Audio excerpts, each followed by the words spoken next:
Federal agencies have raided Amish farms, seized their livestock, and hauled elders into court, not for violence, not for fraud, but for farming the way their great-grandparents farmed.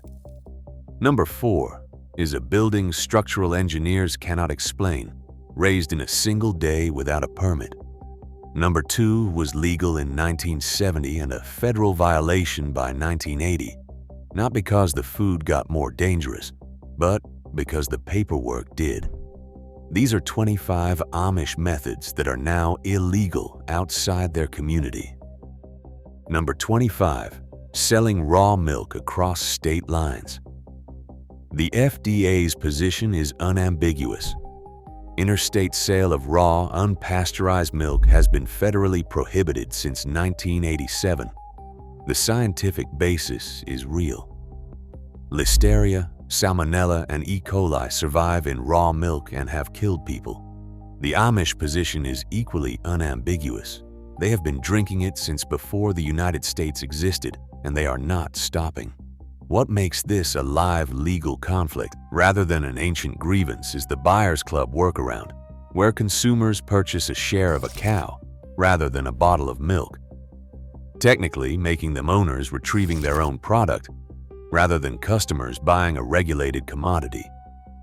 Federal courts have now challenged this structure in multiple cases. The workaround is narrowing. The milk is the same. The paperwork around it is the battlefield. Number 24, child labor on commercial farm operations owned by others.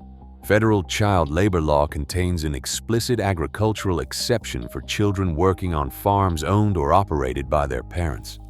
An Amish father can legally put his 12-year-old son on a tractor, hand him a scythe, or have him work a full day in a commercial operation. That exception ends at the property line. When Amish children work at operations owned by other community members, such as a sawmill, a pallet factory, or a neighbor's farm, federal child labor protections apply in full. Hazardous agricultural work is prohibited for anyone under 16 on non-parental land. This creates a specific legal problem for Amish communities where labor sharing across households is foundational to how the economy functions. A barn raising involves every able body. Federal law draws a line between family and community that the Amish do not recognize. Number 23, slaughtering livestock. On farm without federal inspection. Walk onto an Amish farm in Lancaster County on a November morning, and you will find a hog hanging from a tree, a scalding barrel over an open fire, and 3 generations working in practiced silence. No USDA inspector, no federal seal, no paperwork. For personal use, this is legal. The moment meat crosses a property line for commercial sale, it is a federal violation under the Federal Meat Inspection Act. The USDA requires that every animal slaughtered for commercial sale pass ante-mortem inspection, alive before the knife, and post-mortem inspection of the carcass. The Amish have never accepted this as their business. The federal government has spent decades trying to convince them otherwise. The distinction matters. The skill is not illegal. The sale is. Number 22, discharging livestock waste into surface water. The Clean Water Act prohibits the discharge of pollutants, including livestock manure, into the waters of the United States without a permit. A cow standing in a creek and defecating is, legally speaking, an unpermitted discharge. This is not a technicality. Livestock waste contains nitrogen, phosphorus, and pathogens that travel downstream and have measurable effects on water quality miles away.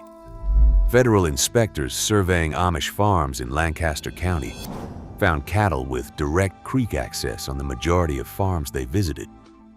The Chesapeake Bay watershed, which drains a significant portion of Amish farm country in Pennsylvania, has spent decades under restoration orders driven in part by agricultural runoff.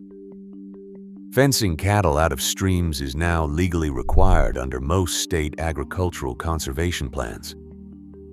Traditional Amish pasture management, which allowed cattle to water directly from streams, has not survived that requirement legally. Number 21. Selling raw milk cheese aged under 60 days. The Food and Drug Administration permits the sale of raw milk cheese, with one hard condition. It must be aged a minimum of 60 days. The acidity and salt levels that develop during that aging period suppress pathogen growth to levels the agency considers safe. Amish farmstead cheesemakers have produced fresh raw milk cheese, soft and young and sold within days of making, for as long as there have been Amish farms. Fresh cheese is not aged cheese. It cannot be by definition. The 60-day rule is not arbitrary. Listeria in soft cheese has caused deaths, but it eliminates an entire category of Amish farmstead production. The fresh curd, the young farmer's cheese, the soft rounds sold at roadside stands, from legal commerce the moment a state line is involved. Number 20. Selling uninspected poultry beyond the 20,000 bird exemption. Federal law contains a narrow exemption for small poultry producers. Farms slaughtering fewer than 20,000 birds per year may sell directly to consumers without federal inspection, provided they stay within their home state. The Amish have used this exemption for decades. The violation comes when demand grows. A productive Amish farm in a dense settlement can move well beyond that threshold as word spreads and buyers come from neighboring states. Cross a state line with an uninspected bird, even one, and the exemption disappears entirely.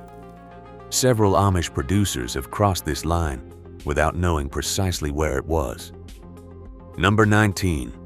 Operating a meat business without a HACCP plan. Hazard Analysis and Critical Control Point, HACCP, is the federal framework governing commercial meat processing.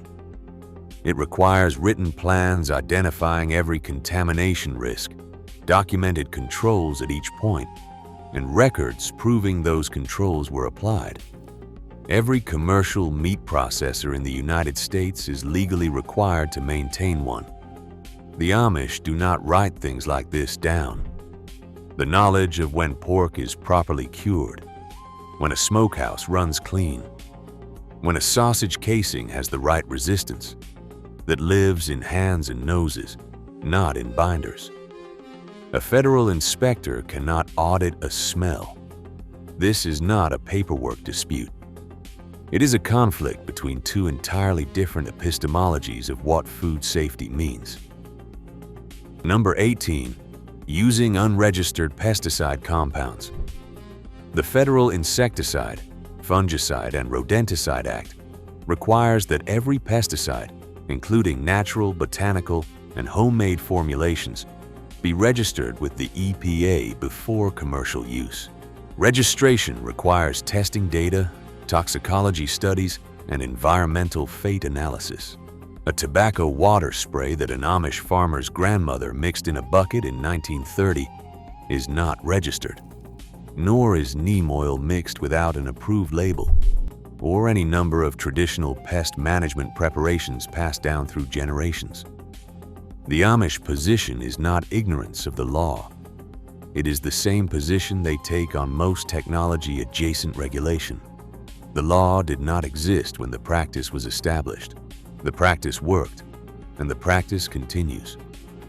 The EPA's position is that saying it worked for my grandmother is not a registration study. Number 17. Spreading manure on frozen or snow-covered ground.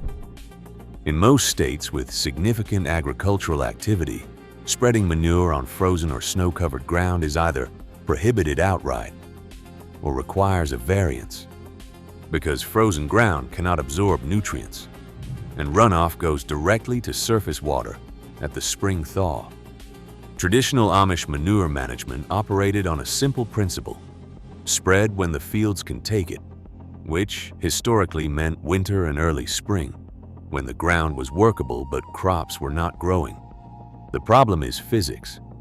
Frozen ground sheds water rather than absorbing it, so a winter manure application that would have slow-release nutrients into the soil in mild conditions instead runs off at the first thaw, carrying nitrogen and phosphorus directly into drainage ditches and streams. Pennsylvania's nutrient management regulations now require a 100-foot setback from waterways and prohibit frozen ground application entirely. The traditional Amish calendar was not designed around these constraints. It predates them by 200 years. Number 16. Selling ungraded, unchilled eggs commercially. USDA regulations require that eggs sold commercially be washed, inspected for cracks and blood spots by candling, graded by size and quality, and refrigerated continuously from packing to purchase. The science behind refrigeration is straightforward. Salmonella multiplies rapidly at room temperature in eggs that have had their natural protective coating washed away. Traditional Amish egg handling skips nearly every step in this chain. Eggs collected in the morning are sold the same afternoon, unwashed, ungraded, and unchilled, often still warm. For direct farm sales where state exemptions apply, this remains legal in many jurisdictions. For any commercial channel, it does not. The distinction between a farm stand and a commercial sale is often a question of volume and geography rather than any visible difference in the egg. Number 15. Applying biosolids or human manure to commercial crop fields. Some plain communities use composted human waste mixed with lime and aged as a soil amendment. This is not a fringe practice. For most of human agricultural history, it was standard.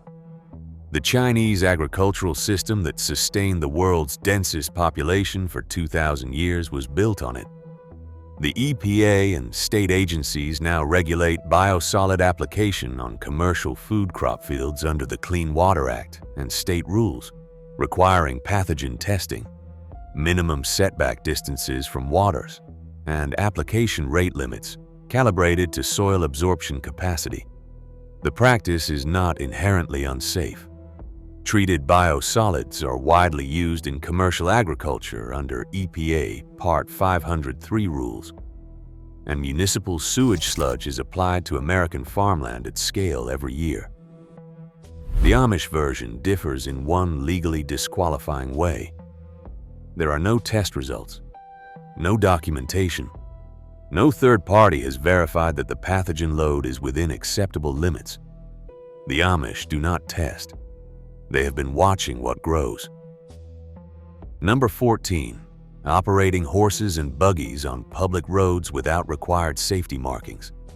Ohio, Indiana, and several other states require slow-moving vehicles, defined as anything traveling under 25 miles per hour, to display an orange triangle SM5 emblem on the rear. Several Amish communities, particularly Old Order groups in Kentucky and Ohio, have refused on religious grounds, arguing that the bright orange triangle constitutes worldly ornamentation, incompatible with their principles of plainness. The legal conflict has reached state supreme courts. Some communities accept a red reflective tape as a compromise. Others accept nothing and continue to receive citations. Buggy accidents at night on rural roads are not theoretical. They happen, and people die in them. The state's interest in the marking is real. So is the Amish refusal. Number 13. Maintaining outhouses at commercial farm operations. OSHA and state agricultural labor regulations require adequate sanitary facilities, including running water, flush toilets, and hand-washing stations, at agricultural work sites where employees or commercial customers are present. Traditional Amish farm structures predate indoor plumbing by design, not accident. A working outhouse behind a barn that sells directly to the public is a commercial facility under most state interpretations. This is one of the more mundane legal conflicts in this list. but it is genuinely active. State agriculture departments conducting routine commercial farm inspections cite it regularly. The solution? Adding a plumbed bathroom requires a building permit, utility connection, and ongoing maintenance costs the Amish have no intention of absorbing. If you are finding this useful, subscribe. There is more like this every week. Now, back to it. Number 12. Grain storage in unlined wooden structures without mycotoxin testing. The FDA requires that grain destined for commercial sale be tested for mycotoxins, mold-produced compounds including aflatoxin and deoxynivalenol, before entering commerce. Aflatoxin causes liver cancer. It is not theoretical. Traditional Amish grain storage in wooden cribs and unlined bins does not include mycotoxin sampling. For grain consumed on farm, this regulation does not apply. For grain sold, including sales to neighbors, to local mills, or directly to buyers, it does apply. Most Amish grain sales are local enough that enforcement is rare. The legal exposure is not. Number 11. Pumping groundwater without registration or metering. In states facing aquifer depletion, including Pennsylvania, Indiana, and Ohio, commercial users of groundwater are increasingly required to register their wells and report extraction volumes. Wind-powered pumps drawing from unregistered wells on working Amish farms technically fall under commercial use regulations when the farm produces for sale. The Amish have operated windmill-powered wells since the technology became available in the 19th century, chosen specifically because they require no engine, no fuel, and no electrical connection. It is one of the most elegant pieces of technology in their communities. It is increasingly a regulated extraction point. Number 10. Selling heirloom seeds across state lines without phytosanitary certification. The Plant Protection Act gives USDA authority to regulate the interstate movement of seeds to prevent the spread of plant pests and diseases. Commercial seeds sold across state lines must meet labeling requirements and, in many cases, phytosanitary certification confirming the seed is free of regulated pests. Amish seed saving is not commercial in the way the law imagines it. Seeds exchanged between communities are not sold in catalogs or shipped in bulk. But when a Lancaster County farmer drives to an Ohio community and exchanges seed stock in the back of a wagon, the seeds have crossed a state line, and the Plant Protection Act applies in principle. The Amish have been doing this exchange for 200 years. The law that makes it a federal matter is 40 years old. The enforcement gap is large. The legal gap is real. Number 9. Slaughtering horses for personal consumption. Federal law has not explicitly banned horse slaughter for personal use, but since 2007, Congress has consistently defunded USDA inspection of horse slaughter facilities, making commercial horse slaughter functionally illegal in the United States. The distinction between commercial and personal use is technically available. In practice, any horse slaughtered on a farm that sells products commercially enters a gray zone, where federal investigators have shown a willingness to look closely. Some conservative old order communities still slaughter working horses at the end of their useful lives, rather than sell them to brokers. The practice is traditional, practical, and essentially unenforceable at the individual farm level. It is also, in a federal investigator's field notes, a potential violation depending on how the products are handled afterward. Number 8. Using non-approved natural remedies on commercially sold livestock. The FDA requires that any substance administered to a food-producing animal and intended to treat, prevent, or mitigate disease must be a veterinary drug approved by the FDA. Under a broad reading of the Animal Medicinal Drug Use Clarification Act, This reaches traditional herbal treatments, such as garlic preparations, herbal dewormers, and botanical wound treatments, when the animal is producing food for commercial sale. Traditional Amish animal husbandry relies heavily on herbal and non-pharmaceutical interventions, because many Amish communities reject chemical and pharmaceutical dependency in farming.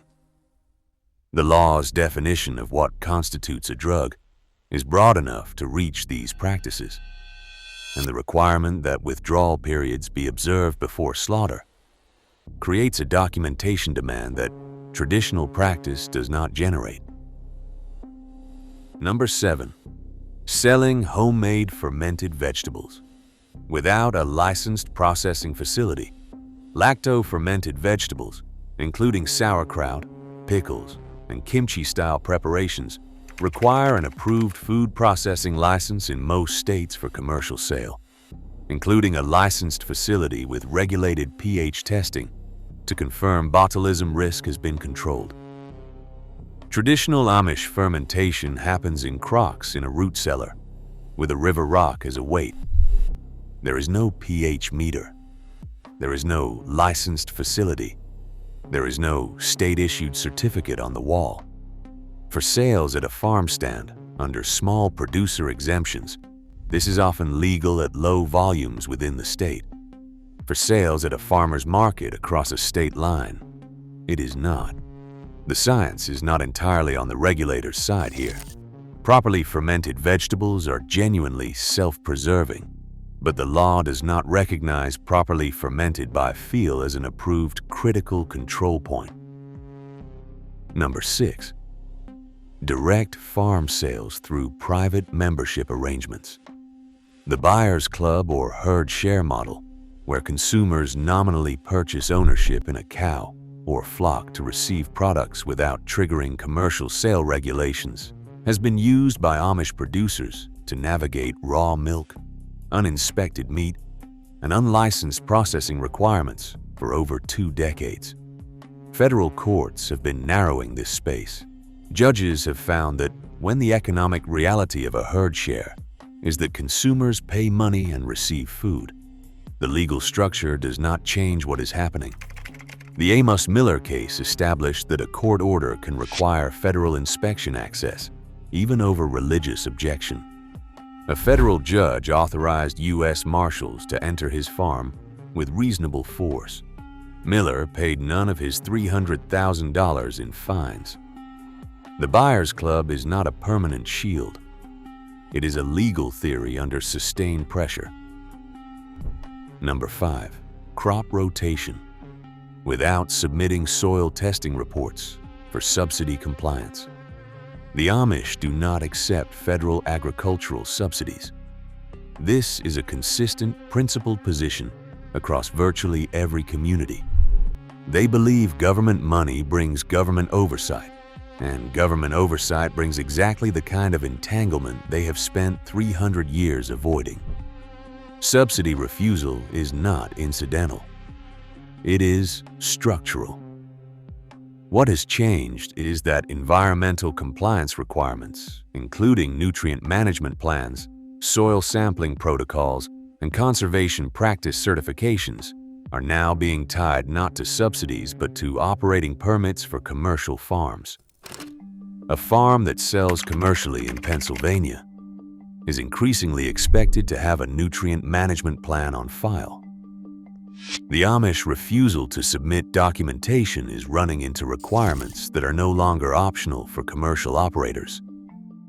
Number 4. Building agricultural structures without permits in regulated counties. In rural counties with active agricultural zoning enforcement, which now includes most of Lancaster County, Pennsylvania, and significant portions of Ohio's Holmes County, agricultural buildings above a certain square footage require a building permit. A traditional Amish barn raising produces a structure of 30 to 60 feet by 40 to 80 feet, framed in timber and fully sheathed in a single day, with no architect, no engineer's stamp, no permit application, and no inspection. The buildings stand. They stand for 150 years. Structural engineers who examine them are frequently at a loss to explain why certain joints hold as well as they do. None of this matters to a county zoning office that issued no permit and performed no inspection. The completed barn is, technically, an illegal structure until the owner retroactively applies for approval, a process that requires submitting plans for a building designed in a craftsman's head on the morning it was built. Number 3. Operating a forge or blacksmith shop without air quality permits. In counties subject to EPA Air Quality Management District rules, which includes most populated agricultural counties in the Mid-Atlantic and Midwest, commercial operations that produce combustion emissions above specified thresholds require air quality permits. A working Amish forge, burning hardwood charcoal and coal for 8 hours a day, 6 days a week, serving a farm and its neighbors, produces measurable particulate emissions. Most Amish blacksmith operations are small enough that enforcement is rare. But a forge that serves an entire community rather than a single household, common in larger settlements, may cross the threshold. The permit has never been applied for. The forge predates the permit requirement by 2 centuries. Number 2. Applying traditional curing methods. Without refrigeration at every stage. In 1970, a Lancaster County Amish farmer could legally salt cure a ham in his smokehouse, hang it in the barn for a year, and sell it at the end of the road. By 1980, USDA regulations required refrigeration at every stage of commercial meat processing and storage. Not because the cured ham had become more dangerous, because the regulatory framework had become more demanding. A properly salt-cured and smoked ham, 8 pounds of salt, 2 pounds of brown sugar, 4 to 6 weeks of cure, a year of aging, is shelf-stable for reasons food scientists fully understand. The salt and low water activity prevent pathogen growth more reliably than refrigeration in many cases. Virginia country hams made by this method sell today for $150. In 1940, every Amish farm produced a dozen of them as a matter of winter routine. What changed was not the ham. It was the law's tolerance for methods it could not inspect and document. Number 1. Farming without participating in any federal or state regulatory system. This is not a single violation. It is a cumulative legal position. The Amish farm without USDA inspection of their slaughter, without EPA discharge permits for their waterways, without FDA registration of their processing, without OSHA compliance for their labor practices, without building permits for their structures, without vehicle registration for their equipment, without soil reporting, without phytosanitary certification for their seed. No single agency has forced full compliance. No court order has reshaped the whole. What exists instead is a patchwork of intermittent enforcement, negotiated exemptions, religious accommodation rulings, and active legal battles. It is a 300-year-old farming civilization operating inside a regulatory state. It philosophically refuses to recognize as having authority over how it grows food. The law says they are out of compliance. The food they have grown for 3 centuries says something else entirely. If this opens your eyes, subscribe and tell me in the comments, should the law accommodate them, or does everyone play by the same rules?